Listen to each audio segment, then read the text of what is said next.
Well, gentlemen, I guess we'll go ahead and start. We're here at the Fox Theater, Blind Boys of Alabama, and you guys look very dapper this evening. I wish I could hire your stylist. You guys are fantastic. So give me a little bit of. I want to start with Jimmy. I was doing a little bit of research on you guys and discovered that you guys have been around through all sorts of things in world history. Tell me a little bit about how you guys got started as the Blind Boys of Alabama. Well, the Blind Boys got started. We were we were in a school for the blind Yep. in a little town in Alabama called Talladega. The school was funded by the state of Alabama, and you know every blind person that got an education came to that school. Yeah. So that's how we met, you know, by going to school and, you know, being together. We found out that we could sing some, and we got to sing together. And Now you guys formed a little bit of a rivalry with a group from Mississippi. well, that is what I've seen on yeah, that group came out at the same time as the group from Alabama. The only difference was the Blind Boys of Mississippi. yeah. The state of Mississippi did not have a school for the blind. Yeah. For the black blind. Oh yeah. Yeah.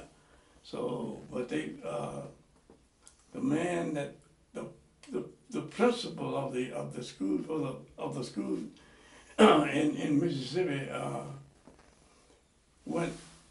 They would raise money all across the country, and they got enough money to add on, you know, black teachers for the black blind children. Yeah. Yeah.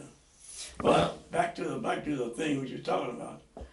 Yeah, that was a rivalry, but it was a friendly one. You know? Yes, because I understand you guys at several points would go on tour together and would frequently swap Oh yeah. band members back and forth and everything. Now, in the 50s, black gospel music was very popular. You guys were one of the better known groups. Talk to me a little bit about what doing music in the 50s was like, especially with Blind Boys of Alabama. Well, you know, back in the 50s, you know, it was a segregated South at that time. Yes. And we were limited. We couldn't go with we couldn't do with so much. Yeah. But what we did do, we did it, and we did it good. Yeah. So. Now, you guys have won 5 Grammys, which is amazing because there's bands that barely win. Well, and what you got to remember, we did it in succession. Yes. Yeah. That is amazing. Now, Ricky, talk to me about when you joined the group, man, because your voice is amazing. Well, I joined a group about 30 years ago. I have been knowing Jimmy and Clarence and all the boys since I was young, and they gave me an opportunity to come. I came in as a drummer for the Blind Boys, and Yeah. it was just fortunate that God allowed me to be here. I'm glad. So, what's been some of your fond memories of playing alongside Jimmy and the crew? Well, you know, the Blind Boys sing all kind of music. We sing acapella songs. Yeah. But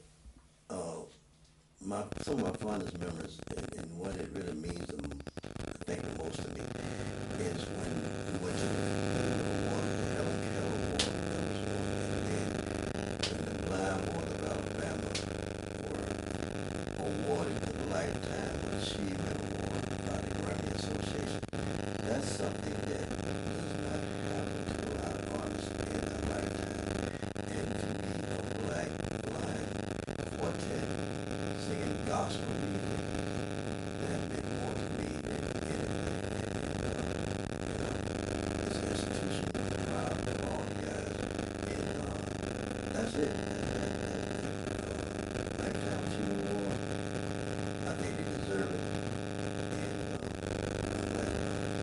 Now, Jimmy, talk to me about some of the different members. You guys have the roster is just amazing, and if you look at the founding members, the past members, talk to me about some of the different members of the Blind Boys of Alabama. Well, you know, we have some pretty good members now. Yeah. You know, we got this. Well, there's Ricky. He's big. As Jimmy Carter, that's me. Yeah. Ricky McKinney, that's him. Benjamin Moore, Paul Beasley. We are the five. We are the blind singers. Yeah. Now we got musicians too. We got how many we got? How many musicians we got? We have our music director, who is also a blind boy of Alabama, Julie Williams, and then we have 3 accompanying musicians: Ray Lasson, the bass player, Austin Moore, who is the drummer, and we are using this time out. Yeah, Richard Gibbs. Richard Gibbs, right? He's a good keyboard. Oh, very good keyboard player. Yeah. So you guys, how many dates a year do you usually do? Well, it varies, but usually you from 150 to 200 days out of the year. Good Lord, there are some musicians that don't do Well, half as many as that. So you're absolutely correct. you guys put in the time and the effort. Now, for someone who's never seen a Blind Boys performance, take me through a typical performance or a typical, night of your show. We usually do a 75-minute set. Okay.